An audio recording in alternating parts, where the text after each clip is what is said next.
Ok. Muy buenas noches tengan todos ustedes. ¿Cómo están? ¿Cómo me les ha ido? Buenas noches, profe. Muy bien, gracias a Dios. Buenas noches, profe, excelente. Buenas noches, muy bien, gracias a Dios.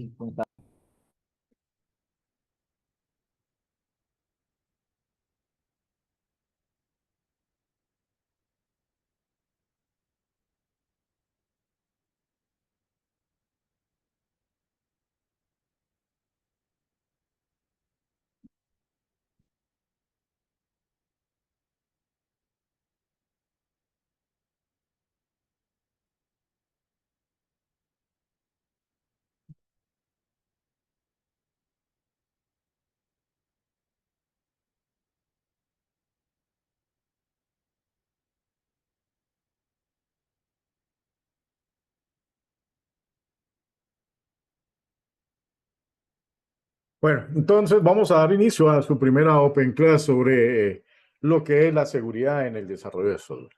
La temática que vamos a estar trabajando el día de hoy va a ser el proceso de modelado de amenazas y adicional a eso, buenas prácticas en la seguridad de la información. Esas son las dos temáticas que vamos a estar tocando en su primera Open Class, ¿de acuerdo? Pero antes de dar inicio, por favor, a ese proceso, es importante que identifiquemos qué es lo que tenemos que realizar en esta semana. En la semana número uno, lo único que hay que es identificar los diferentes recursos que tiene la plataforma para poder ir desarrollando activamente cada una de las actividades que propone en este caso esta asignatura. En esta semana número uno, lo que hay que realizar solamente son unos puntos extra, no es más. Recuerda que los puntos extras son valiosos para lograr, en este caso, mejorar al final de su proceso de evaluación, puedan mejorar de una forma significativa el resultado final, ¿de acuerdo? Por eso se hace importante el que podamos contestar esos puntos extra. Adicional a eso, también es importante que identifiquemos qué es lo que tiene el inicio de todo este proceso. La primera parte es un foro de presentación. Espero que en este foro de presentación, por favor, todos lo podamos hacer para poder identificar qué es lo que cada uno tiene o cuál es el propósito que tiene por realizar o por aprender en esa asignatura. ¿De acuerdo? Entonces, eso es lo importante que tenemos que tener muy en claro.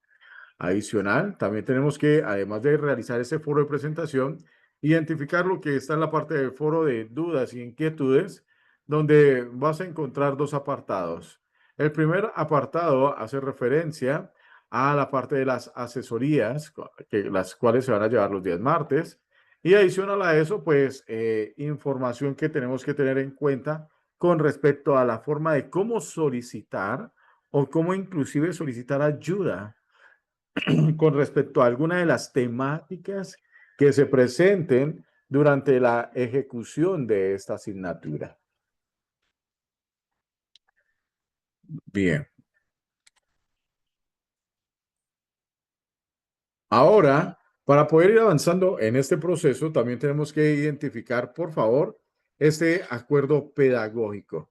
¿De acuerdo? Recuerden, por favor, que aquí en el acuerdo pedagógico voy a colocarles el documento que en este instante les voy a leer. Y adicional a eso, por favor, lean algunos de los diferentes ítems que le muestra el acuerdo pedagógico. Propósito, determinar cada una de las diferentes recomendaciones que se deben tener en claro al momento de realizar esta parte.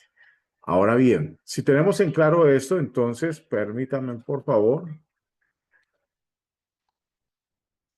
yo valido aquí algo.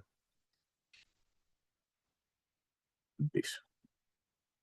Este es el documento del acuerdo pedagógico para poder que ustedes tengan en cuenta cada una de las diferentes características con las cuales vamos a estar validando cada una de las diferentes evidencias que ustedes van a estar entregando durante estas 8 semanas. El objetivo es establecer expectativas claras para el desempeño académico del estudiante y mejorar su rendimiento en el curso.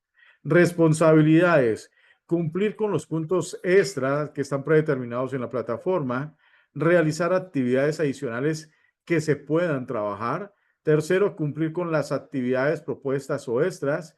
Y cuarto, participar en los diferentes foros que están predispuestos, como es el foro de presentación y el foro de dudas e inquietudes.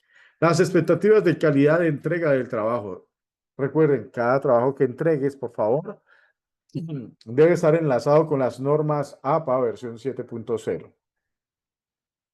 Evita realizar la copia de otros documentos, porque recuerda, por favor, que se tiene una herramienta que me permite identificar, por favor, si estás utilizando documentación que ya puede estar en la internet.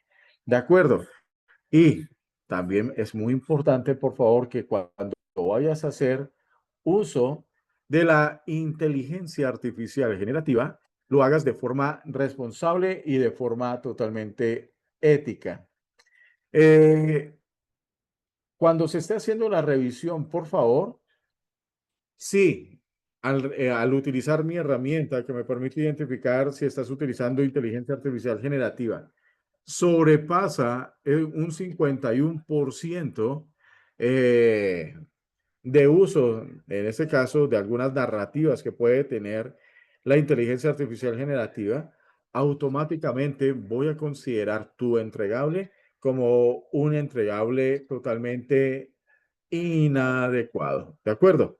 Es importantísimo que tengamos muy en claro esta parte para de esa forma evitar cualquier clase de inconveniente que se nos llegue a presentar. Permítanme, les presento por acá una imagen. Listo. Observen lo siguiente. Aquí tengo la información de un participante, el cual automáticamente utilizando la herramienta me superó ese 51%. Entonces, observa por favor que con la herramienta hasta dónde yo puedo llegar y puedo determinar, ¿de acuerdo? Si su documentación o su entregable o su evidencia está sobrepasando los límites del uso de la inteligencia artificial generativa. ¿De acuerdo? Pilas, por favor, ten muy presente esta clase de elementos para que te evites, en este caso, cualquier clase de situación. Adicional a eso, por favor, recuerda tener muy en cuenta los diferentes requerimientos técnicos de la presentación de trabajos. Es importante que a medida que vayas avanzando, identifiques las diferentes rúbricas que están en cada semana y que no me van a ayudar a determinar, en este caso, la respectiva evaluación de su entregable.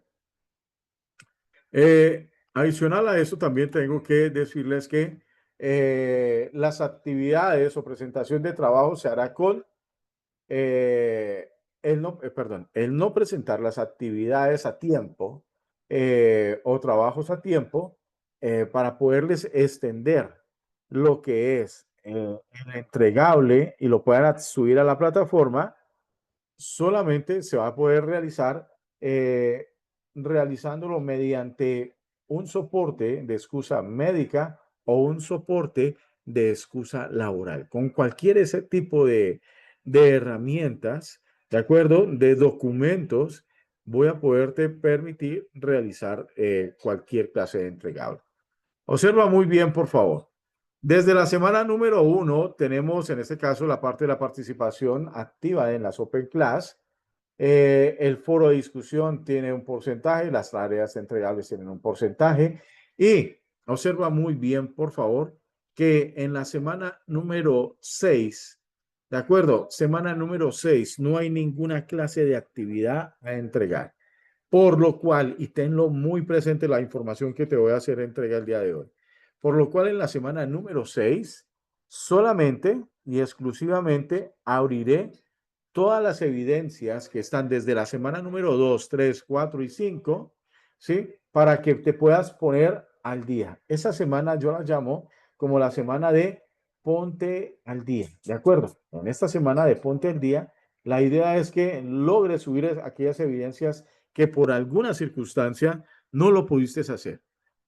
Entonces, ¿eso qué quiere decir? Que en la semana número 7 y semana número 8 no voy a poder realizar una extensión que te permita realizarme tus entregables. Por lo cual, te voy a requerir, por favor, que para que te extienda la semana número 7 y la semana número 8 con respecto al tiempo, vas a tener que entregarme, por favor, un soporte de excusa médica o un soporte de excusa laboral. Recuerda, semana 7 o semana número 8. Listo. Hasta ahí, ¿hay alguna pregunta, duda e inquietud, por favor, ingenieros e ingenieras? De mi parte, no, profe. Gracias. Ok. No, señor, gracias. No, señor, muy claro, muchas gracias. Listo. El procedimiento para poder hacer preguntas y solicitar ayuda, por favor, recuerda utilizar el foro de dudas e inquietudes, donde es el espacio donde vamos a poder establecer el acompañamiento debido. A no ser que por alguna circunstancia necesites un apoyo especial fuera de los horarios, entonces me puedes enviar, por favor, un mensaje de correo a esta cuenta de correo que les estoy colocando aquí en pantalla. Importantísimo, cada vez que me envíes un mensaje o inclusive puedes enviarme un mensaje por la plataforma. Recuerda, por favor, que si me envías un mensaje de correo, es importantísimo que me coloques tus nombres y el nombre del programa con el cual estás matriculado en nuestra universidad. De esa forma, puedo brindarte de forma más oportuna y directa cualquier clase de respuesta que estés solicitando con respecto al contexto de su inquietud. ¿De acuerdo? Es importantísimo que lo tengas muy en cuenta porque de lo contrario me pones en ese caso a buscar quién eres e inclusive hasta identificar a qué clase de especialización perteneces. Y lo más importante, recuerda por favor hacer uso del espacio de las asesorías para poderte, bueno, dependiendo del tema que estés necesitando, que se logre aclarar con respecto a la entrega de una evidencia, pues tener el espacio pues para poderte apoyar en esa parte. ¿Hasta ahí hay alguna pregunta, duda, inquietud o se da por aceptado en este instante este documento, el cual voy a subir a la plataforma y ustedes van a poder tener una copia de él? Está claro, profe. Ok, bien. Está bien. Listo. Tengan mucho cuidado, por favor. Vuelvo y le repito, con esta norma, pilas. ¿De acuerdo? Pilas con esa norma porque quiero evitarme alguna situación inadecuada y tenga que postear en el lugar que corresponda y que quede como evidencia total la cantidad o el porcentaje de uso de inteligencia artificial generativa de forma inadecuada. ¿Qué es hacer un trabajo utilizando inteligencia artificial generativa? La idea es que la inteligencia artificial generativa nos ayuda a realizar nuestro trabajo de forma mucho más rápida y ser productivos. Pero eso no significa que tomes el concepto y lo puedas transformar utilizando en ese caso algún tipo de diagrama, imágenes o inclusive agregándole en este caso un concepto pregenerado pero por parte de cada uno de ustedes. ¿De acuerdo? Entonces ahí automáticamente la inteligencia artificial cobra valor porque has tomado elementos de ella de una forma totalmente diferente y excepcional para poder dar respuesta a lo que, en este caso, algún tipo de evidencia o cualquier clase de actividad que intentes brindar el debido o la debida solución. ¿De acuerdo? Pilas, por favor. Ahora bien, si esto ha quedado claro, entonces después de que finalice esta Open Class, por favor, vamos entonces a subir ese documento a la plataforma para que lo tengan como documento de referencia y puedan en ese caso hacer, hacer uso de él tal cual como ustedes lo requieran, teniendo en cuenta cada uno de los diferentes parámetros. Bien, ahora sí, entonces vamos a darle inicio a este proceso que es proceso de modelado de amenazas y buenas prácticas en la seguridad de la información, de su asignatura Seguridad en el Desarrollo de Software. Sobre esta temática nos vamos a estar enfrentando. Entonces, miremos lo siguiente. Recuerden, por favor, ingenieros e ingenieras, que en un mundo donde el software más que todo es el motor de servicios críticos e inclusive desde la banca digital hasta la parte de la salud electrónica, la seguridad ya no puede ser en este caso, ¿cómo lo diríamos? No puede ser como un accesorio al final del desarrollo. Por lo cual, el modelo de amenazas comienza a emerger como una de las herramientas totalmente estratégicas que va a permitir a los diferentes equipos identificar o inclusive el poder anticiparnos a las diferentes vulnerabilidades antes de que se conviertan en un problema totalmente real. E inclusive yo diría que esta clase de técnicas que ustedes en este caso están observando en esta slide se convierte como en una arquitectura de seguridad que la cual nos va a ayudar a fomentar una cultura de prevención desde las primeras líneas de código. Entonces, cuando nosotros estamos hablando de qué es el famoso modelado de amenazas, nosotros tenemos que mirar ese modelado de amenazas como si fuera un proceso totalmente estructurado que nos va a permitir a los diferentes desarrolladores, arquitectos e inclusive hasta los diferentes analistas de seguridad. ¿Con qué propósito? Para poder visualizar el sistema a partir de sus componentes y cómo esos componentes interactúan. Y luego de esto poder identificar esas posibles amenazas que pueden comprometer lo que es la confidencialidad, la parte de la integridad y la parte de la disponibilidad de la información o inclusive o hasta funciones del sistema. Estas tres palabras que te mencioné acerca de confidencialidad, integridad y disponibilidad se convierten, llamémoslo así, en columnas vertebrales o se convierten en los tres ítems principales de la norma ISO 27001. ¿De acuerdo? Recuerden que la norma ISO 27001 hace referencia con respecto a los tres pilares fundamentales, que son, el primer pilar es el de confidencialidad, el segundo pilar es el de integridad y el tercer pilar es sobre la disponibilidad. Por lo cual, aquí es donde nosotros comenzamos a priorizar los diferentes riesgos según el impacto y según la probabilidad.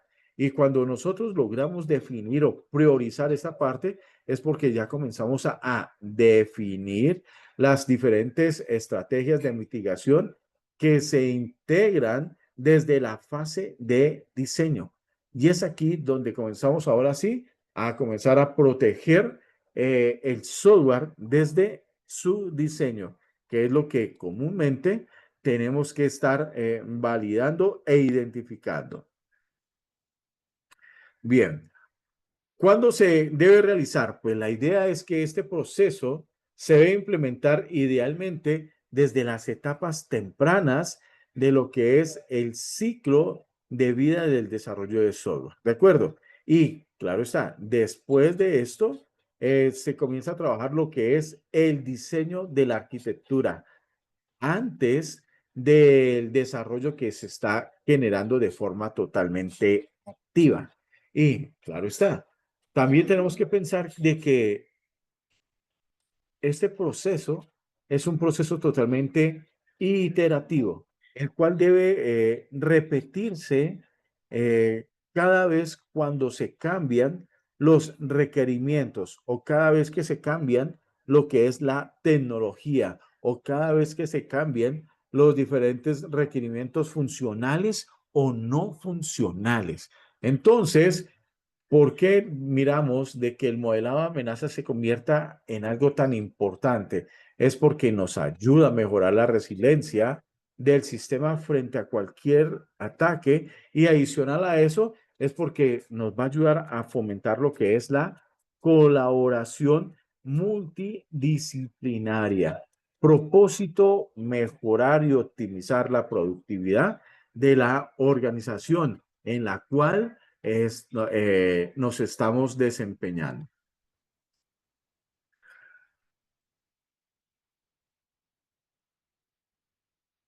Un ejemplo real de lo anterior es acerca de una plataforma de banca en línea donde una entidad financiera está diseñando una nueva plataforma web para que sus clientes realicen operaciones bancarias, transferencias, pagos de servicio y consultas de saldo. Esto es la plataforma en banca real. Ahora bien, ¿cómo aplicaríamos sobre ese ejercicio un modelado de amenazas? Pues más que todo comenzamos a identificar el resultado a través de los diferentes componentes. ¿Y cuáles son esos componentes que tiene este ejercicio? Pues tiene en este caso un formulario de login, una API que permite la parte de transaccional y la parte de sesión del usuario. Propósitos o riesgos, pues aquí les he colocado que si fuera un riesgo es que puede haber un posible acceso no autorizado a cuentas o puede, en este caso, alterar el monto de tendencias o tercero, puede generarse un acceso a una sesión activa desde otro dispositivo. Eso son los diferentes riesgos que podemos tener y aquí es la forma de cómo nosotros aplicamos un modelo de amenazas y teniendo en cuenta cuál es la acción que debemos tomar con respecto a esta clase de situaciones. La lección de esta actividad es que permita detectar las diferentes vulnerabilidades antes de que se despliegue la aplicación y el poder adoptar medidas preventivas pues va a reducir en este caso lo que es la exposición a amenazas comunes, como puede ser la suplantación de identidad o manipulación de los datos. Entonces, la aplicación en esta clase, la idea es que identifiquemos cuáles son esos componentes que tiene el sistema. Y claro está, a partir de esos componentes que tiene el sistema, tenemos que hacernos también otra pregunta. ¿Qué puede salir mal? Y la tercera y última pregunta es, ¿cómo podríamos mitigarlo? Como pueden darse cuenta, cada una de estas preguntas nos lleva a mirar de qué forma podemos convertir las respuestas a estas preguntas como si fuera a un proceso de una lista de chequeo, ¿de acuerdo? Entonces, si tenemos en cuenta que eso lo podemos convertir en una lista de chequeo, entonces ahora sí tendríamos que determinar por qué es importante modelar las amenazas. Recuerden que en el desarrollo de software, la mayoría de los diferentes errores no ocurren por ignorancia, ¿de acuerdo? Sino por la falta de previsión.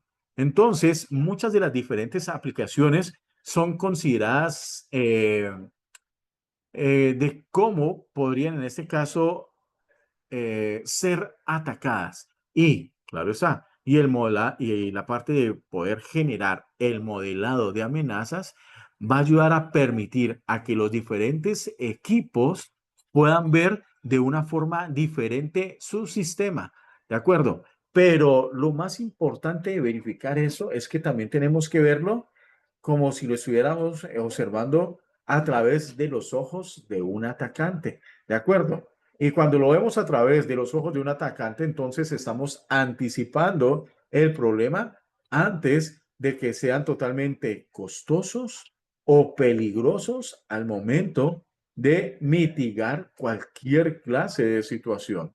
Por lo cual, entonces, observa muy bien, por favor, que todo este proceso nos va a permitir tener un adecuado proceso de diseño, un adecuado proceso de desarrollo, un adecuado proceso de pruebas y un adecuado proceso de producción.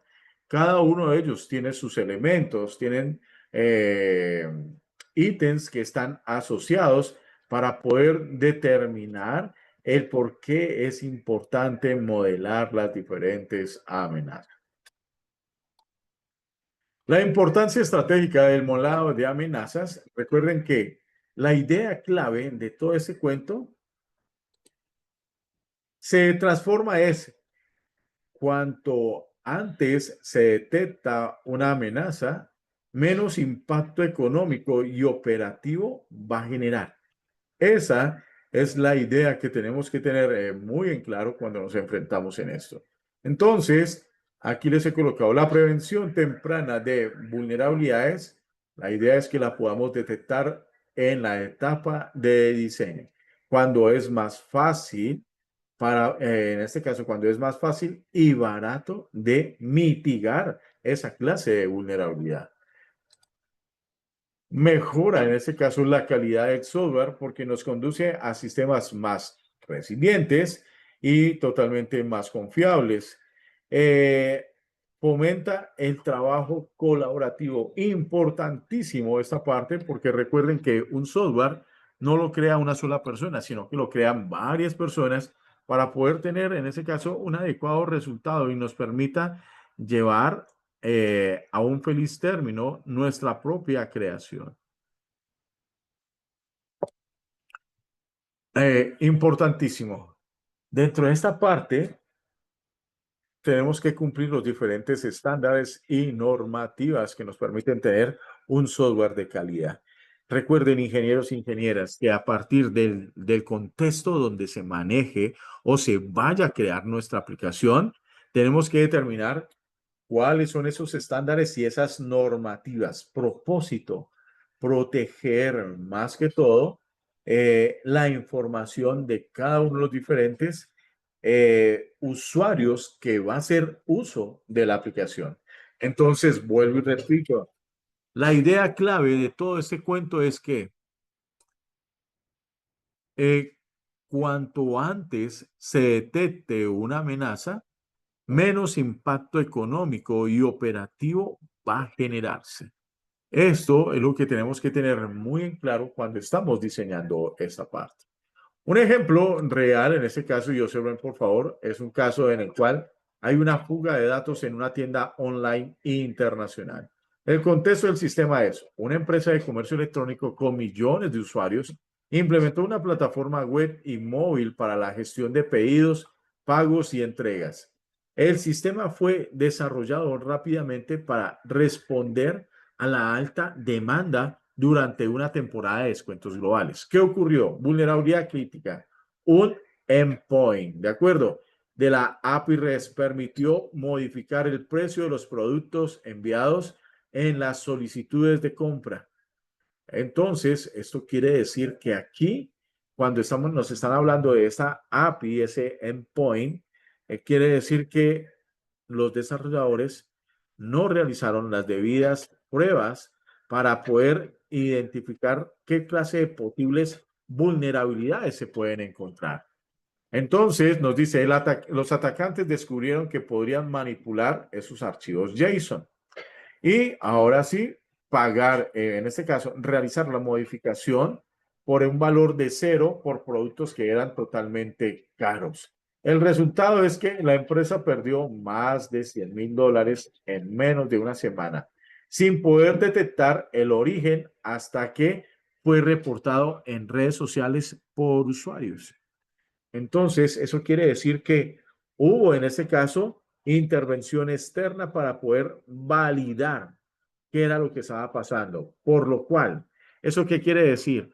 Que esta clase de empresas de comercio electrónico y que ahora están mucho más en auge,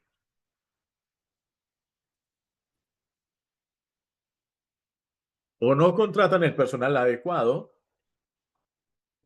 o no están contratando los diferentes servicios en la nube que van a permitir proteger a nuestra aplicación frente a esta clase de incidentes que puede tener o que puede sufrir nuestra aplicación.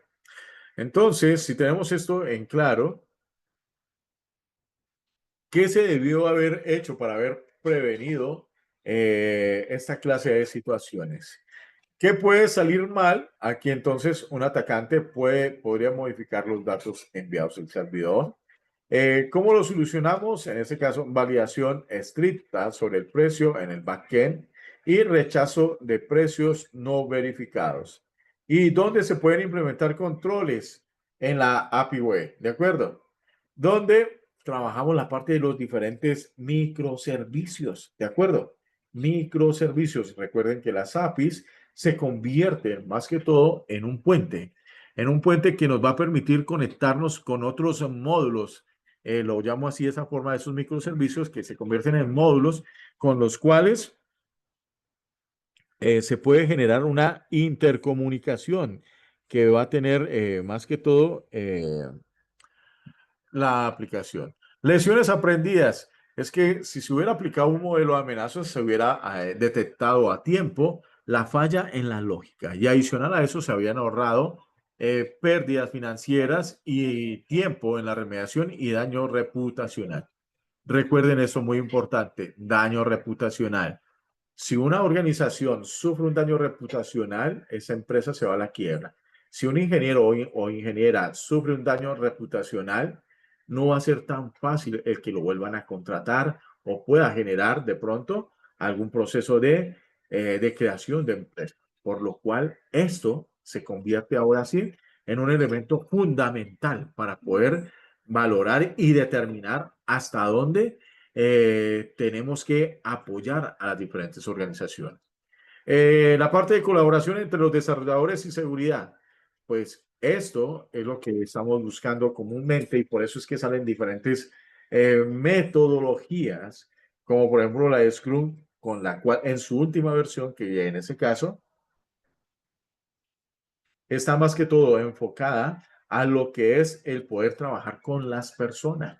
Trabajamos es con personas, no trabajamos con personas que se vuelven totalmente mecánicas, no. Trabajamos con personas para que también nos ayuden a dar claridad referente a algunos de los diferentes procesos. Recuerden que en nuestras empresas, si estamos ubicados en desarrollo de software o en otra clase de empresas, encontramos jefes muy jóvenes, ¿de acuerdo? Los cuales a veces les falta pericia o experticia para poder desarrollar. No estoy diciendo que la juventud trae innovación. Lo que le estoy diciendo es que a veces la juventud hace de que por falta de experiencia hace que un equipo de desarrollo o un departamento tenga que retroceder para de nuevo otra vez reaprender un proceso el cual otra persona del equipo ya había en este caso encontrado. ¿De acuerdo? Eso es lo que tenemos que tener muy pendiente y poder entender ahora sí mucho mejor a las personas para poder trabajar sobre esta parte.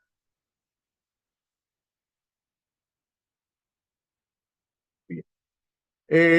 Una práctica que les traigo aquí, por favor, es implementar controles de acceso adecuado.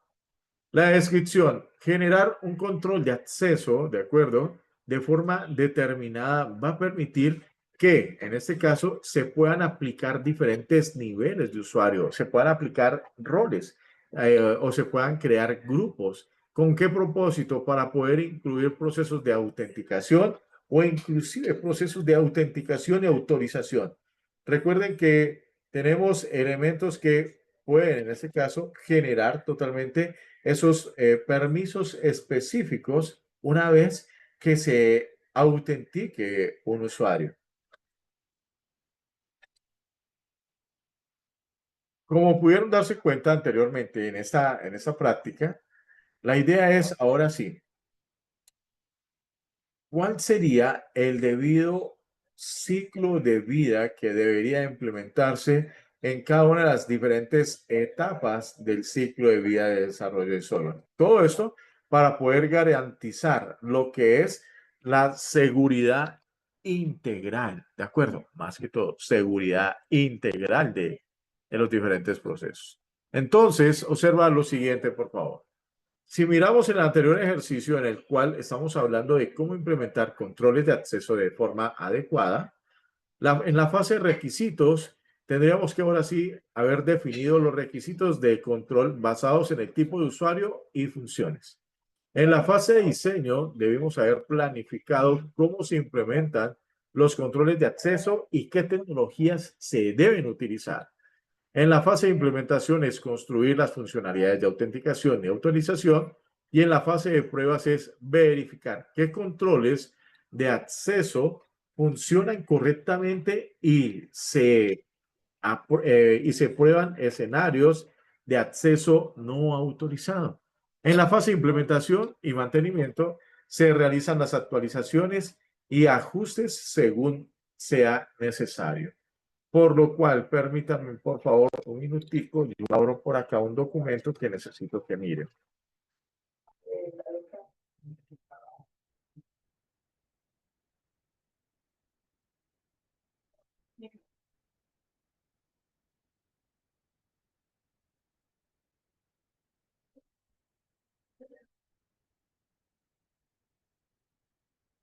Listo. Ese es su primer documento, por favor, en el cual podemos ahora sí comenzar a determinar que este cuento se convierte en algo totalmente interesante, pero también tenemos que mirar las cosas, y vuelvo y repito, tal cual como les mencioné anteriormente, ver las cosas con los ojos de un atacante, ¿de acuerdo? Entonces, cuando estoy hablando de esta parte, hago referencia a esto. Estoy utilizando un libro de Google Colab, por favor. También pueden utilizar Visual Studio Code para poder generar diferentes pruebas. O otra herramienta con la cual te va a permitir recrear y realizar un proceso de simulación, ¿de acuerdo? No es más.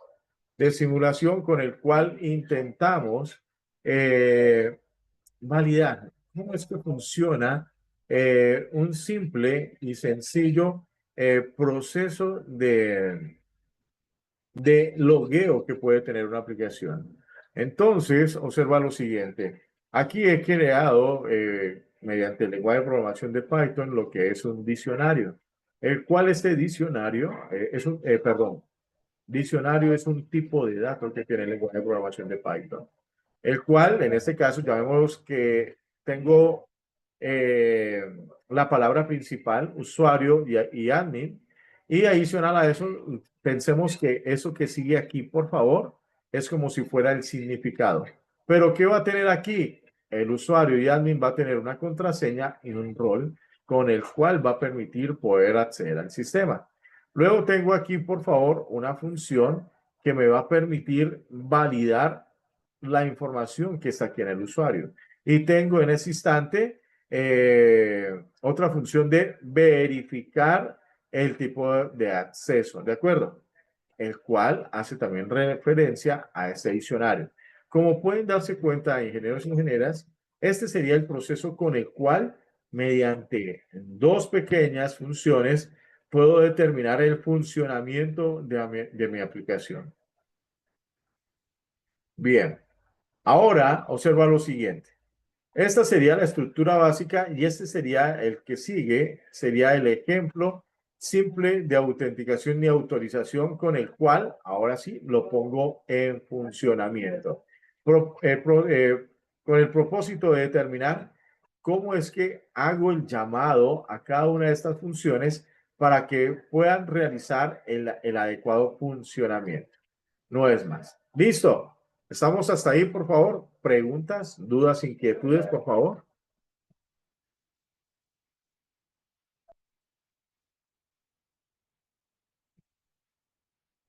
Ingenieros e ingenieras, por favor, me encantaría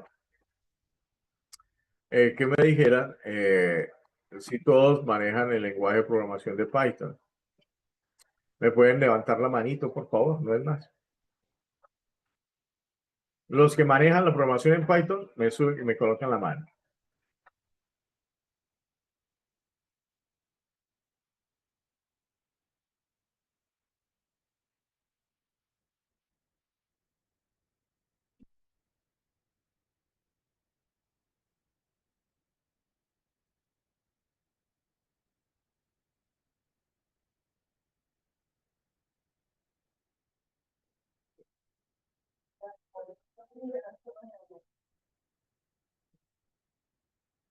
Bueno, aquí por favor me sale que 8 personas, ya pueden bajar la mano, 8 personas son las que de este grupo son las que manejan el lenguaje de programación de Python. Entonces, para dar un inicio, por favor, inicial de este proceso,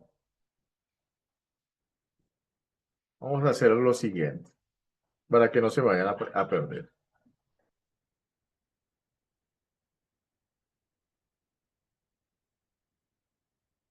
Para poder trabajar, en este caso, con este IDE de trabajo, que nos permite trabajar con algunas librerías que ya vienen con todo un proceso preinstalado, ¿de acuerdo? No tenemos que hacer muchas cosas, de pronto en algún momento sí tenemos que hacer un proceso de instalación, pero que va a ser algo muy sencillo.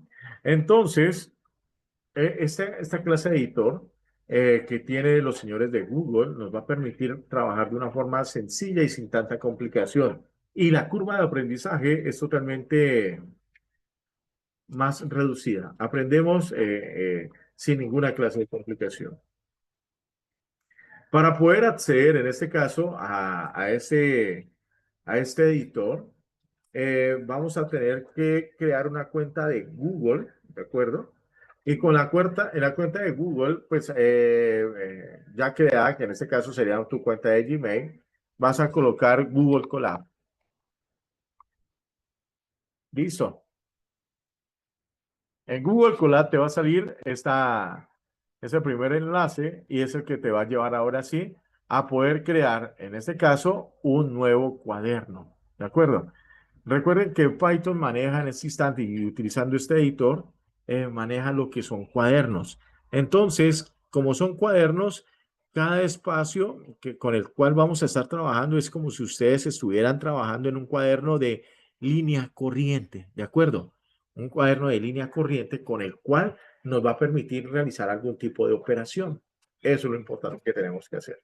Adicional a eso, ingenieros e ingenieras, vamos a mirar la parte superior. En la parte superior, observa por favor, vamos a tener la posibilidad de colocarle y dar un nombre. ¿De acuerdo? Aquí coloco un nombre. El que usted crea que es conveniente, por favor, con respecto a la temática que vayas a trabajar. Y observa muy bien, por favor, ingeniero o ingeniera. Permítame aquí, voy a ampliar un poco más esto. Ahí está. Tenemos en este instante, por favor, lo que es esta extensión. IPYNB.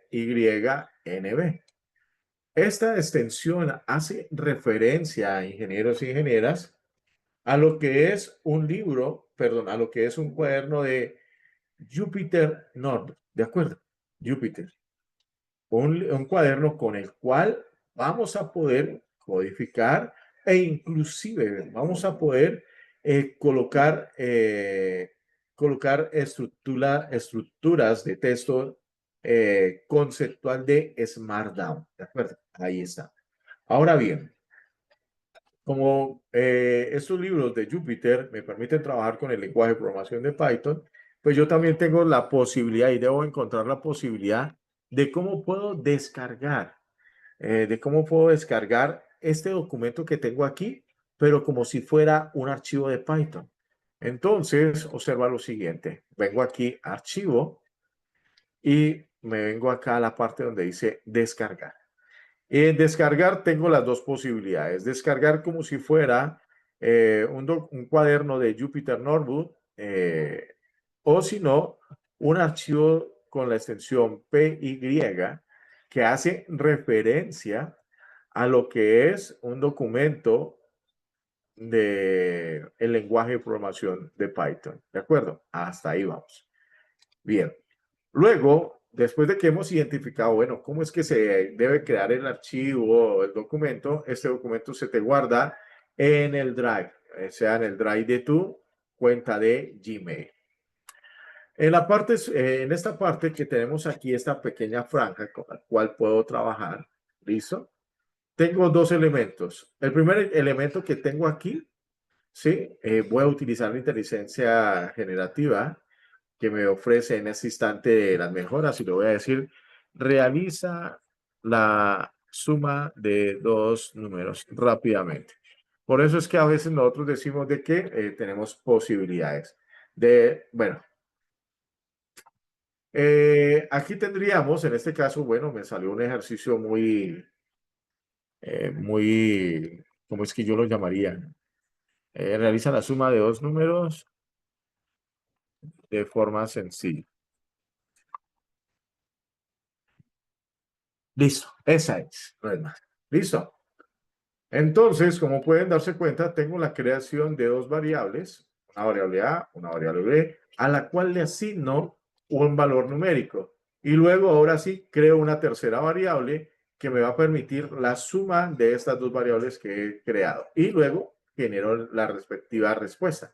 Ahí está, es el mundo. Y por eso es que uno dice que la curva de aprendizaje con el lenguaje de programación de Python es muy, ¿cómo es que dice? Uno dice, no es tan alta esa curva, sino que se convierte en una curva de aprendizaje totalmente un poco más plana que nos va a permitir entender cada uno de los diferentes ejercicios.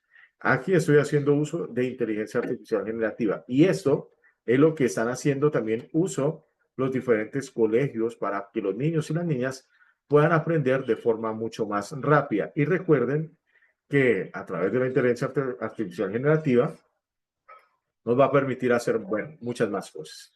Adicional a esto, ingenieros e ingenieras, miren por favor que aquí ya hemos realizado un pequeño código, pero adicional a eso, ¿qué podemos hacer de más? Antes podemos colocar un texto o colocar un código. Si colocamos un texto, es un texto que podemos diseñar para la parte de SmartDAO, ¿de acuerdo? Un texto enriquecido, el cual podemos colocar ahora sí conceptos, eh, características o cualquier clase de contexto o cualquier clase de contexto que haga referencia al código que se ha realizado, ¿de acuerdo? Entonces, eso nos da la posibilidad de poder interpretar qué es lo que hace el siguiente código. Adicional a eso también es muy importante. Recuerden que el símbolo de numeral dentro del código se convierte en la forma de eh, cómo colocar en comentarios un determinado texto que nos permita ahora sí entender qué es lo que hace cada línea de código, por lo cual a eso se le llama documentar el código. ¿De acuerdo? Es algo muy sencillito. Ahora, después de que hemos hecho esto, por favor, ejecutamos en este caso nuestro ejercicio, ¿sí? Esperemos la primera ejecución, a veces se demora, pero apenas finalice, ya podremos tener ahora sí el resultado. ¿Listo? Aquí ya está y aquí nos da la de respectiva valoración. ¿De acuerdo? Ahora bien, aquí ya estamos en una estructura totalmente interesante. Luego de esto tenemos aquí en el lado izquierdo de sus pantallas, tengo esta opción donde están unas carpeticas. Aquí en estas carpeticas, en el momento en que estemos trabajando con archivos, ingenieros e ingenieras, se van a poder colocar documentos, archivos creados, pero de forma temporal. ¿Eso qué quiere decir? Que cada vez que ejecutes la aplicación o la cierres, automáticamente todo se borra y de nuevo hay que ejecutar cada una de las diferentes celdas que va a tener cada uno de los programas o script que se vayan generando. Por lo cual, en este instante, observa muy bien que el resultado de este primer script no va a generarse nada, pero en este segundo sí me va a generar algo porque ya estoy haciendo el llamado a cada una de estas funciones con la cual estoy haciendo el proceso de inicio con el cual quiero validar cómo es que debemos tener en cuenta esta parte. Por ejemplo, aquí me está pidiendo ingrese un nombre. Pues voy a colocar acá un dato errado para que me diga un inicio de sesión fallido. Voy a colocar aquí Juan. La contraseña 45, ahí está. Listo. Vamos a verificar que me ejecutó. Me dice inicio de sesión totalmente fallido. ¿De acuerdo? Porque no le he dado en ese instante cuáles eran, en este caso, los usuarios y el tipo de contraseña con el cual debe generarse. El usuario debió haber dado usuario 1 o admin 1 y las contraseñas son estas. ¿De acuerdo? Eso es lo que estamos iniciando en este proceso. ¿Ha quedado un poco más entendible esta parte, ingenieros y ingenieras, para aquellos que no están programando? ¿O hay alguna pregunta adicional?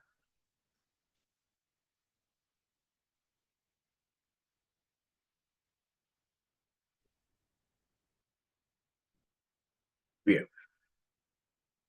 Adicional a eso, ingenieros y ingenieras, recuerden algo muy importante.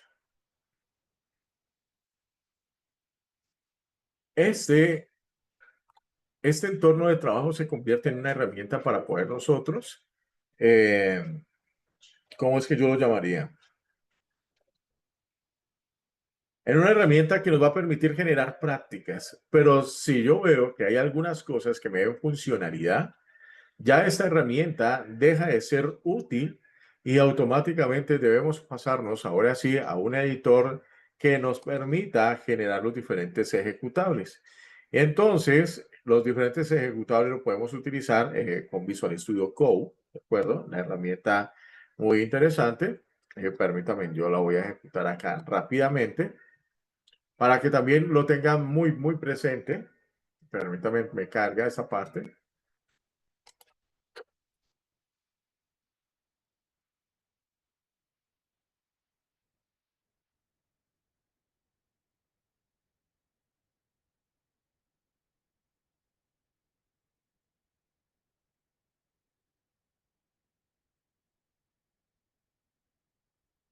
Listo. Aquí está. Ese es mi Visual Studio Code. ¿De acuerdo? No es más. Listo. Está totalmente vacío. En ese instante lo tengo ahí. Importantísimo, por favor, ingenieros y ingenieras. Para aquellos que apenas están iniciando o que de pronto tienen sus inicios en programación con HTML y algunas cosas, cuando ya te chocas con la parte de Visual Studio con Python, la idea es que este entorno que tú ves aquí, por favor, lo puedas convertir en un entorno de desarrollo dirigido únicamente al lenguaje de programación de Python. Por lo cual es importantísimo, aquí donde está este engranaje, lo voy a subir acá, más arribita para que todo lo miremos. En este engranaje que tengo aquí, que es la parte de configuración que tiene Visual Studio Code. Vienes aquí y vas a generar aquí perfiles, ¿de acuerdo? Cuando me generas en ese instante un perfil, ¿de acuerdo? Me da la posibilidad ahora sí de identificar, voy a colocar aquí un nuevo perfil, de identificar sobre qué clase de lenguaje yo quiero trabajar, ¿de acuerdo? Voy a colocarle un nombre, pero digamos programación Python, un ejemplo. Listo. Y ahora sí, comienzo a identificar qué clase de icono quiero colocarle a mi perfil. Y adicional a eso, pues si quiero, en ese caso, utilizar una plantilla que ya viene predefinida. Listo. Si yo le digo que en este instante quiero que esté dedicado únicamente a Python, entonces él automáticamente me va a dar los elementos con los cuales voy a generar. me genera la parte de los snippets y la parte de las diferentes extensiones con las cuales yo puedo trabajar el lenguaje de programación de Python. ¿Listo? Y eso nos da en este caso una mejor forma de trabajar y cada vez de poder tener un entorno totalmente ya preconfigurado, que a veces por no desconocer esta parte, pues nos toca de nuevo instalar extensiones u otros elementos. Y lo importante de esto es que Visual Studio Code, Visual Studio, PyCharm, se convierten ahora sí en herramientas que nos van a permitir crear una aplicación y con esa aplicación es la que nosotros podemos desplegar o vender algún tipo de servicio basado en el lenguaje de programación de Python. ¿De acuerdo? Pilas, por favor, para que lo tengamos muy presente, por favor, al momento de trabajar. Listo. Bien, vamos a reducir esto un poco más. Sigamos entonces con este proceso. Bueno. Luego tenemos aquí una siguiente práctica, por favor, y la voy a leer para que así determinemos qué es lo que tendremos que realizar. Nos dice, validar y sanitizar las entradas de datos. La práctica de validación de datos de entrada se centra en garantizar que los datos proporcionados por los usuarios o fuentes externas sean totalmente seguros y cumplan con ciertos criterios antes de ser procesados o almacenados en una aplicación o sistema. Esta práctica es muy importante porque debemos evitar lo que es la parte de inyección SQL o el cross-site scripting, que explotan las vulnerabilidades a través de cada uno de los campos de formulario. Entonces, eso nos lleva a que falta procesos de validación. El ciclo adecuado para poder, en este caso, fortalecer esta situación radica en la fase de requisitos, identificar cuáles son esos tipos de datos que deben ingresarse en ese formulario. En la fase de diseño es planificar cómo se implementarían las validaciones de interfaz de usuario. En la fase de implementación es codificar esas validaciones de forma segura. En la fase de pruebas es realizar las pruebas exhaustivas. Y en la fase de implementación y mantenimiento es mantener las validaciones totalmente actualizadas. Entonces, cuando yo hago referencia a esta parte, quiere decir de que, vamos aquí en nuestro ejercicio que les envié, por favor, es donde nosotros, en este caso, en esta práctica número 2, únicamente hago un proceso de validar lo que es un correo. ¿De acuerdo? Utilizando este patrón. No es más. Listo. Recuerden que esta clase de patrones nos va a permitir identificar si es un correo válido o no es un correo válido. Este pequeño script se convierte, y si lo mejoramos, se puede convertir ahora sí en un pequeño script que puede ser utilizado de una forma totalmente diferente. Pero claro está, cada uno de ustedes ya define hasta dónde desea llegar. Listo. Entonces, este pequeño script hace lo que es un proceso de validación. De esta misma forma, tenemos que validar cada una de las diferentes entradas que puede tener un formulario. Y cuando nos habla de que hay que estarlo actualizando es porque, recuerden, ingenieros e ingenieras, que a partir de estos elementos de validación o posiblemente haya una empresa de que, un ejemplo, dice, para poder que me envíes un mensaje, ya no quiero que me envíes de esta forma. ¿Sí? Posiblemente pueda generarse algún tipo de token o puede generarse a través de un tipo de sistema de validación, el cual obvia esto. Si lo obvia, quiere decir que entraríamos nuevamente nosotros a realizar un proceso de actualización. Y eso es lo que nos hace referencia a la fase de implementación y mantenimiento. Luego nos enfrentamos a esta siguiente práctica, que es la parte de encriptación para proteger esos datos sensibles. Recuerde que la parte de encriptación nos va a ayudar a proteger de forma confidencial cada uno de los datos que se van a ingresar dentro de un formulario. La idea es que se evite la exposición de la información o se evite la pérdida de los datos. ¿De acuerdo? Y si lo tenemos en cuenta, entonces el poder validar esto, perdón, aquí está, nos va a ayudar ahora sí a poder realizar de forma adecuada los diferentes procesos de auditoría, que es lo que constantemente debemos estar validando, por favor. Entonces, si tenemos que estar validando, entonces un proceso de auditoría de seguridad implica la revisión y evaluación sistemática de cada una de las medidas de seguridad. ¿De acuerdo? Esto es lo que nos va a llevar a un adecuado éxito, el poder generar y el poder recrear lo que es un adecuado proceso de seguridad de cada una de nuestras aplicaciones. Listo. Pero estos serían en este caso algunos pequeños fenómenos básicos que pueden sucedernos en nuestras aplicaciones. Ahora bien, observa por favor, en este instante voy a hacer un proceso de encriptación. No es más. Para poder hacer un proceso de encriptación, recuerden que el lenguaje de programación de Python tiene una librería que me va a permitir utilizar algunos métodos que tiene esta librería para poder encriptar un mensaje. También hay algunas librerías en el lenguaje de programación de Python, perdón, en el lenguaje de programación de PHP, en el lenguaje de programación de Java, en el lenguaje de programación de C#, en el lenguaje de programación de Go, en el lenguaje de programación de C++ o lenguaje de programación de C#, o dependiendo del lenguaje con el cual te sientas más cómodo el poder generar aquellos scripts. Pero algo muy importante que debes tener en cuenta y es lo siguiente. Recuerden que entre menos líneas de código se utilicen, más óptimo se va a volver nuestro proceso al momento de ejecutar un proceso. Eso es considerable y es lo que tenemos que tener muy en claro, ¿de acuerdo? Por lo cual, es por eso es que a veces se necesitan el poder crear APIs tercerizadas, aunque si no lo hacemos bien, esa API tercerizada se puede convertir en una falla de seguridad porque a veces no controlamos el código que puede tener esa API. Y adicional a eso, recuerden que como estamos ahora en el mundo de los microservicios, ¿con qué propósito? Para segmentar nuestra aplicación y poder, en este caso, hacerle frente a cualquier clase de situación maliciosa o vulnerabilidad que puede trabajar alguna parte de nuestra aplicación.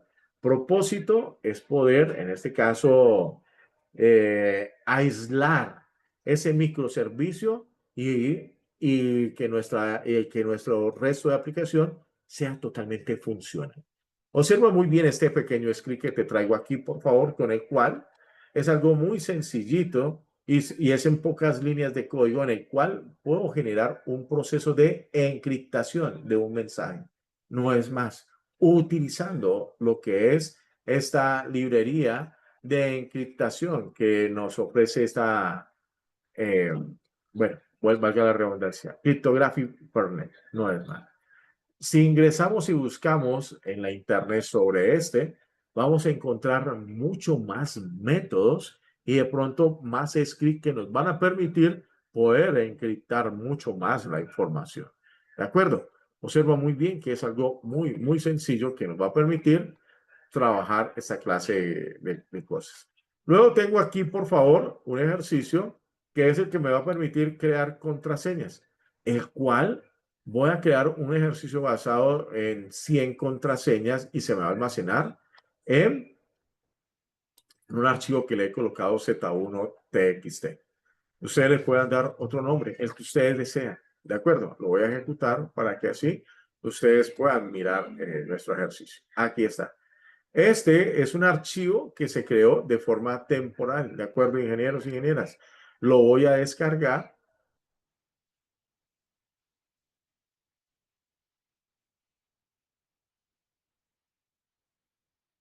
Listo, y aquí está. Aquí me generó mi conjunto de contraseñas, ¿de acuerdo? Entonces, si quisiera mejorar mi conjunto de contraseñas, agregarle más cosas, o dependiendo de lo que estemos buscando, pues ya ustedes determinarán. Pero aquí lo que voy, ingenieros y ingenieras, voy es que no necesité muchos elementos para poder crear mi listado. ¿De acuerdo? Y adicional a eso, esta clase de cositas que tenemos aquí, ingenieros e ingenieras, ¿alguien me puede decir para qué otra clase de cosas me puede servir esto? Me gustaría escuchar miremos aquí a Daniel Salazar Villabón. Daniel, ¿estás ahí? Hola, profe, buenas noches. Sí, señora, acá estoy. Daniel, ¿en qué otra clase podrías utilizar eso? ¿Para qué otra clase de cosas podrías utilizar eso? La parte de los imports, ¿sí, profe? Eso, este pequeño script que tengo, el cual generé un archivo de contraseñas. ¿Para qué otra clase de cosas lo puedes utilizar? Pues digamos, como es un archivo control, lo podría leer para validar los usuarios que teníamos en los otros ejercicios, por ejemplo. En el primer ejercicio que nos mostrabas. Ok. ¿Alguna idea más, por favor, ingeniero? Em, a ver, ¿para qué otra cosa nos podría servir de acuerdo a lo que vimos? En el tercer ejercicio era el del encriptado, ¿verdad? Sí, así También es. nos podría servir para tener allí nuestros usuarios encriptados y poder hacer el proceso de desencripción en ese otro ejercicio, por ejemplo. En vez de tenerlo allá Ok. como quemado, que lo pueda leer y desde allá lo pueda, perdón, desencriptar. Bien, ingeniero. Muchísimas gracias. Es usted muy amable, ingeniero Daniel Salazar. Vale. Muchas gracias a ti. Y ingeniero Daniel Mauricio Quintero. Sí, buenas noches, profe. También lo podríamos utilizar para generar token de seguridad, para también encriptar datos de tarjetas de crédito y ese tipo de cosas. Ok, muchísimas gracias, ingeniero Daniel Mauricio. Muy amable. Ingeniero Carlos Andrés Cuero Suazo. Profe, se puede utilizar para hacer pues como una especie de ataque y tratar de averiguar una contraseña. También digo yo. Muchísimas gracias, ingeniero Carlos Andrés. Pues recuerden, a ver si se acuerdan que les estoy hablando de que la seguridad de nuestras aplicaciones nosotros tenemos que ser nosotros las personas maliciosas, ¿de acuerdo? Esta clase de archivos con el cual yo puedo generar y a través de un ejercicio muy básico de ingeniería social, comienzo en este instante a saber de qué forma crean las contraseñas las diferentes organizaciones o posiblemente una organización puntual, ¿de acuerdo? Hago mi ejercicio de, vuelvo y repito, de ingeniería social. Identifico el tipo o la cantidad de caracteres que puede tener de una contraseña de un determinado grupo de usuarios. Y ahora sí, la técnica que puedo utilizar es una técnica que se utilizó y que aún se utiliza, claro está, teniendo los equipos adecuados, que por exactamente por $300 tengo mis equipos adecuados, ¿sí? Y es algo muy barato. Puedo generar un ataque de fuerza bruta, ya sea en este caso a una terminal de una eh, ay, se me fue el nombre, ¿dónde he retirado? De un cajero automático. Un cajero automático o inclusive puedo generar un ataque de fuerza bruta dirigido dependiendo de la aplicación de aquella entidad donde yo necesite validar mi sistema de contraseñas. ¿De acuerdo? Un ataque de fuerza bruta, no es más.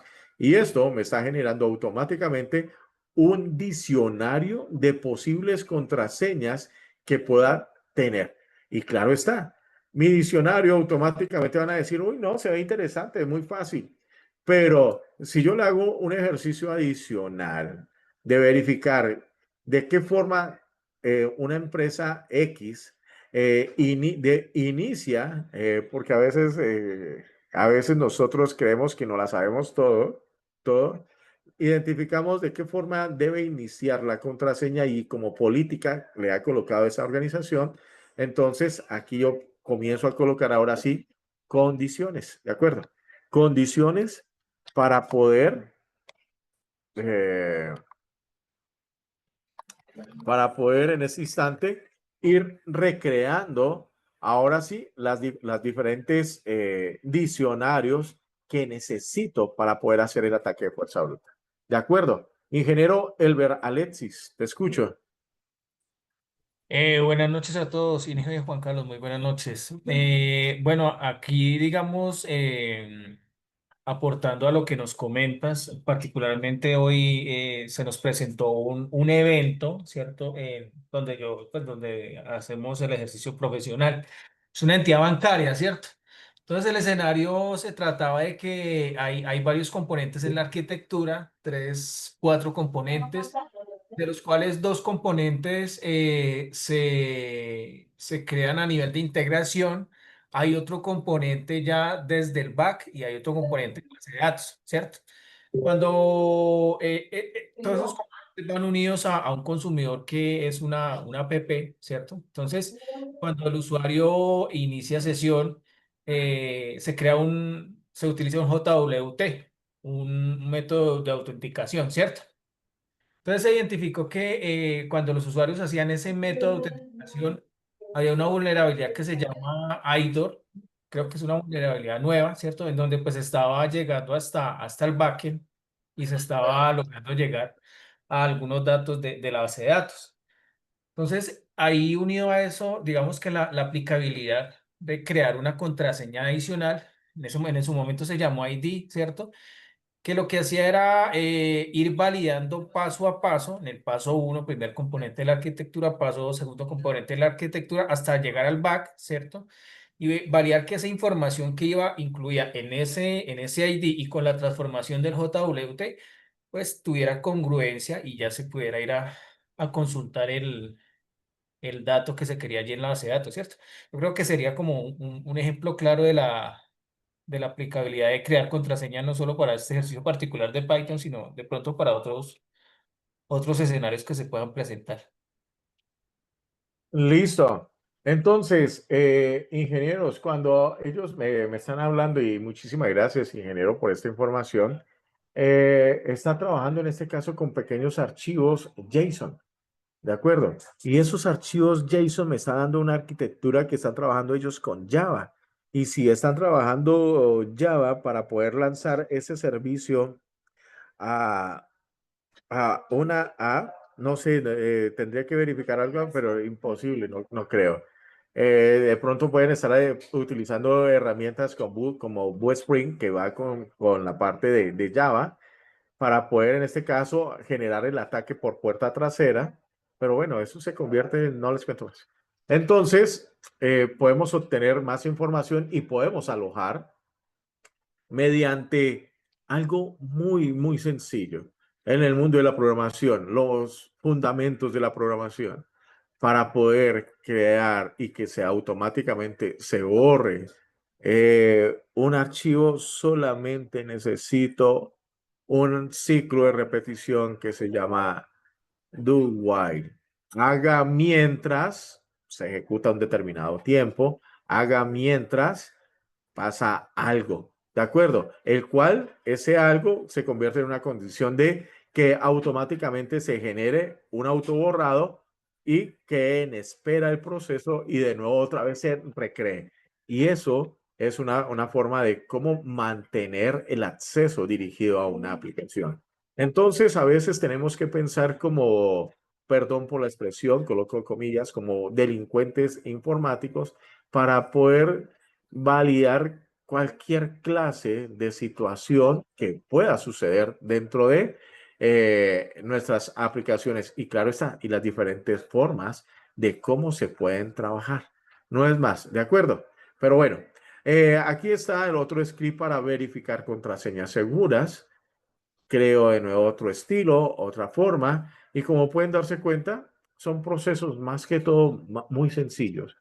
Bueno, esta es la parte de un proceso de sector que es para poder generar más cosas.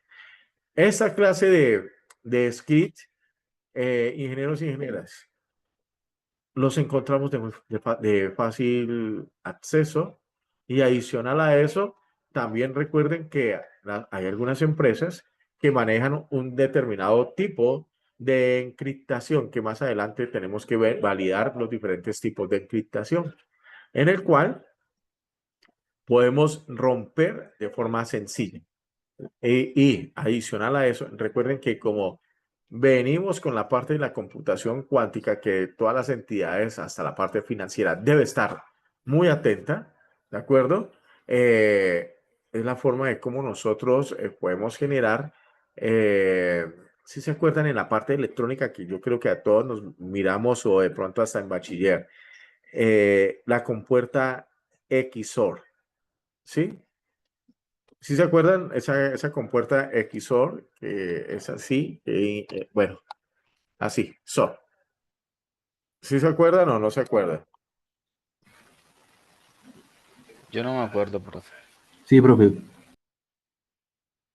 Bueno, denme aquí, por favor, denme un minuto, encuentro una representación gráfica de esta compuerta. ¿Con qué propósito? O sea, no lo piensen de que nos estamos enredando. No, es que lo que sucede es que cuando hablamos de esta clase de cosas es lo que la computación cuántica, al trabajar los dos estados, nos va a permitir, ahora sí, tener una validación. O fue la una o fue la otra, pero va a un trabajo más que todo en paralelo. Esta es la compuerta, en este caso, si estuviéramos hablando, desconocemos de electrónica, pero eso es lo que conocemos de tablas de verdad, ¿de acuerdo? Las tablas de verdad, eso lo vimos en filosofía, para poder determinar, y si somos estamos ubicados en la parte de derecho, pues esto es lo que nos da la posibilidad de cómo entender el funcionamiento de lo que es la computación cuántica. ¿De acuerdo? No es más. Entonces, esta clase de situaciones es lo que va a llevar a las diferentes empresas que protegen su sistema a través de contraseñas, el que en algún momento sean fácil de romper. No es más. Eso es lo que tenemos que tener muy en cuenta. Entonces, las organizaciones tienen que pensar ahora sí en qué clase de tipo de contraseña el usuario debe tener para poder acceder a su sistema. No es más. Ingeniero Edward Alfredo Villamizar, te escucho. Hola, profe, buenas noches. Buenas noches, ingeniero. Profe, según lo que entiendo, en esa compuerta es si una de las entradas es verdadera. Y en la computación cuántica hay dos estados, pero no acabo de entender esa parte. O sea, ¿cómo, cómo es que la... Ingeniero, Sí. habla el estado A y el estado B, ¿de acuerdo? No es más. Entonces, ¿por qué hago referencia de la compuerta de XOR? Es porque tiene un proceso de negación, el cual, por lo general, cuando se trabaja con eso, nos va a llevar, en este caso, a un proceso en el cual podemos tener un valor intermedio. No es más, es ese valor intermedio en que en cualquier momento puede tomar ahora sí el estado de A o el estado de B. Eso es, y eso es lo que hace esta clase de compuertas. No es que me esté tomando el resultado tal cual como en este caso, recuerden que 00 es falso y me da falso, perdón, falso y verdadero me va a dar un verdadero, un verdadero y un falso me va a dar un verdadero, y un verdadero y un verdadero me va a dar en este caso un falso. ¿De acuerdo? Entonces, esta clase de situación y esta clase de, llamémoslo así, de forma de cómo se ve, en este caso, la estrategia. No lo miren como, digamos, el proceso tal, no, mírenlo como la forma de cómo va a responder el algoritmo eh, o el script que utiliza la computación cuántica para obtener y romper un sistema de contraseñas. No es más. Si me hago entender, ingenieros e ingenieras. Pues Eso es lo que hace, no es más. listo, profe. Pues ¿Listo? en la cuántica, pues un qubit tiene los dos estados a la vez, ¿cierto? Exactamente. Entonces, usted se puede imaginar en qué momento nos vamos a enfrentar para poder decidir con cuál. Y por eso hago Ah, referencia a esta clase de compuerta, porque no vamos a identificar fácilmente cuál verdaderamente va a ser la respuesta. Por eso es que Inicialmente ya sabemos que las compuertas de, perdón, la compuerta I tenemos un resultado, pero no hace referencia realmente a lo que debería generarse. Y por eso hago referencia al XOR, porque no sabemos cuál va a ser, en este caso, el tipo de respuesta que vaya a arrojar el script cuando utilice los estados para poder validar o encontrar una posible contraseña. Pero, ingenieros, miren lo adicional a eso cuando yo hablo de esta parte, el de poder encontrar una posible contraseña, quiere decir que los estados, en este caso, cuando estoy desencriptando, es ejemplo, observa muy bien esta estructura que tengo aquí para que no se me vayan a perder demasiado. Observa muy bien esta estructura. Aquí en esta estructura, ingenieros e ingenieras, ¿qué es lo que ustedes pueden observar rápidamente? Y lo voy a colocar acá en un bloque de notas para que lo podamos validar. Dame un minuto.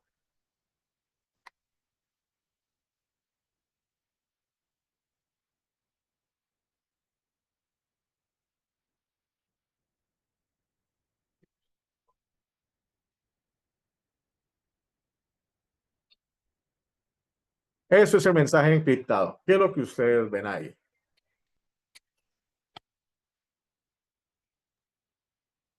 Pues no veo un patrón y no es entendible.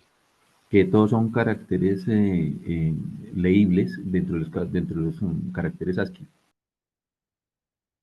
Listo, exactamente. Pero adicional a eso, como pueden darse cuenta, hay un carácter especial. Hay Al dos. final, el igual.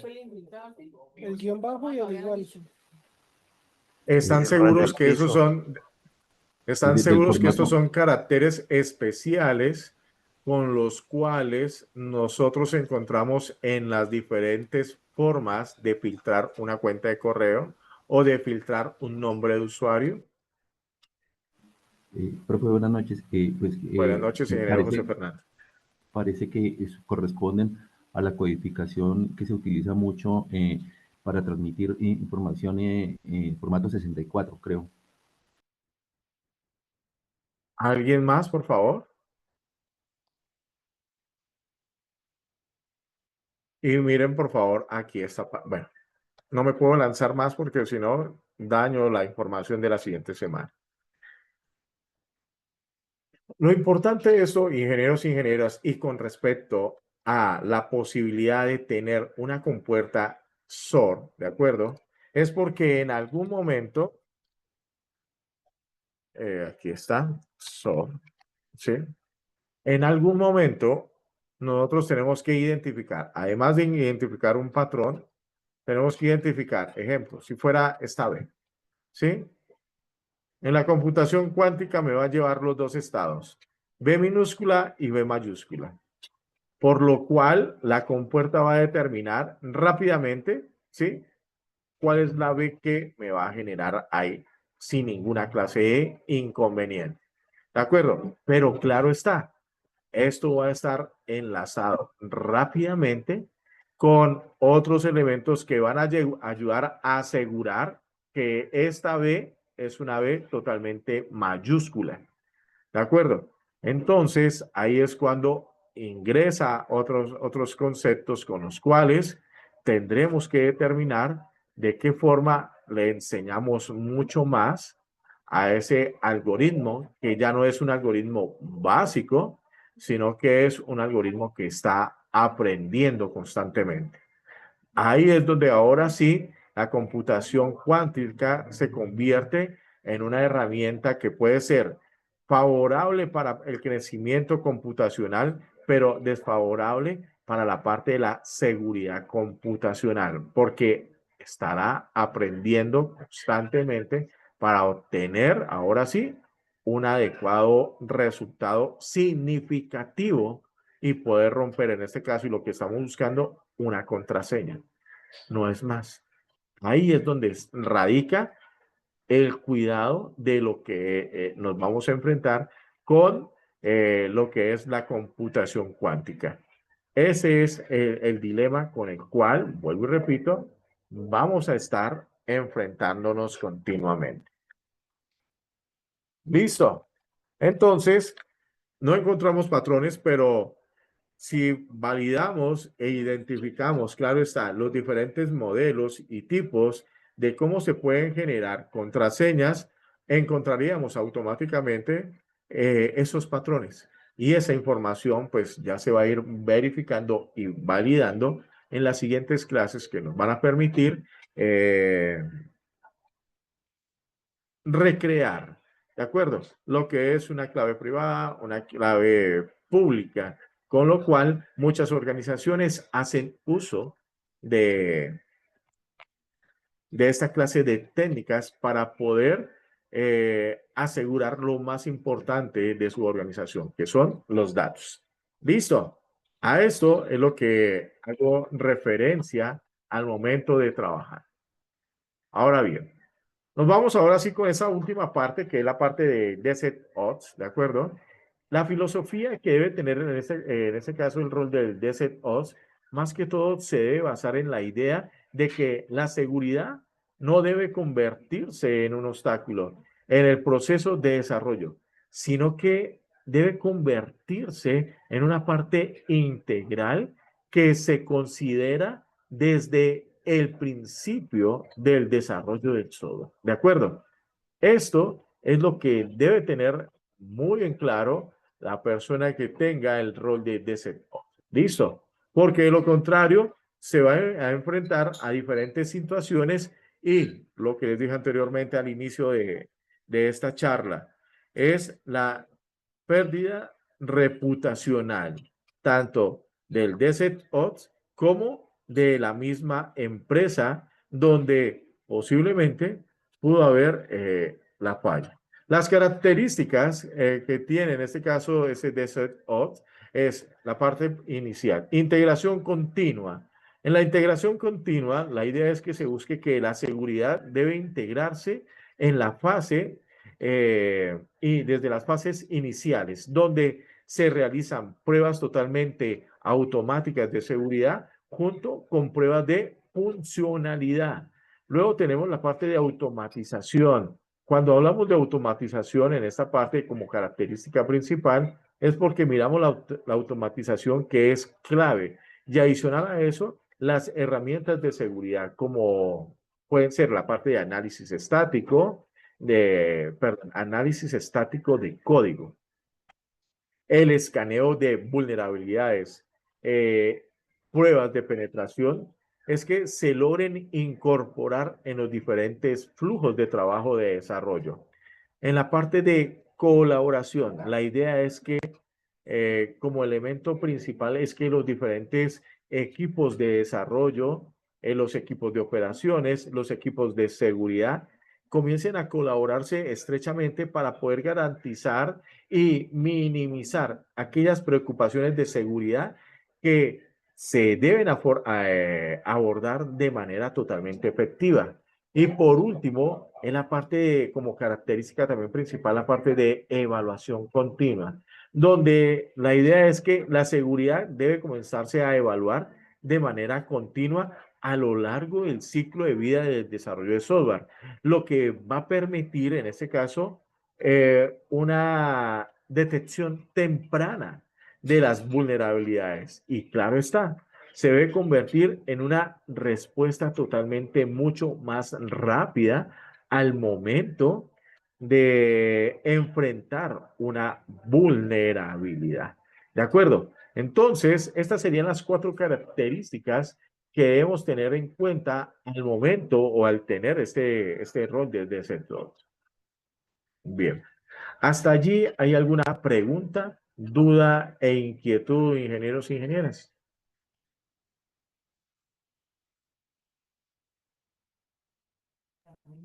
No, señor. No, señor, todo muy claro, muchas gracias. Todo claro, profe, gracias. Listo. Bueno, si no hay preguntas, dudas, inquietudes, lo único que me queda decirles, por favor, ingenieros e ingenieras, realicen esas cortas actividades que tenemos para esta semana Y ya nos vemos la siguiente semana con una nueva temática muy interesante que nos va a permitir ir ahondando mucho más sobre este mundo que constantemente está cambiando. No es más. Les agradezco muchísimo por haberse conectado esta noche conmigo y, importante, no se me olviden, por favor, de calificar las Open Class apenas finalicen esta grabación. ¿De acuerdo? No se me olviden. Es lo más importante. Y no me queda más decirles es que pasen una feliz noche y muchísimas gracias. Nos vemos la siguiente semana con más cosas. Son ustedes muy amables. Que estén muy bien. Muchas Muchas gracias. gracias. Hasta luego, muchas Muchas gracias. Muchas Hasta luego. gracias. Luego, buenas Buenas noches. noches, compañeros, que estén bien. No, muchas gracias.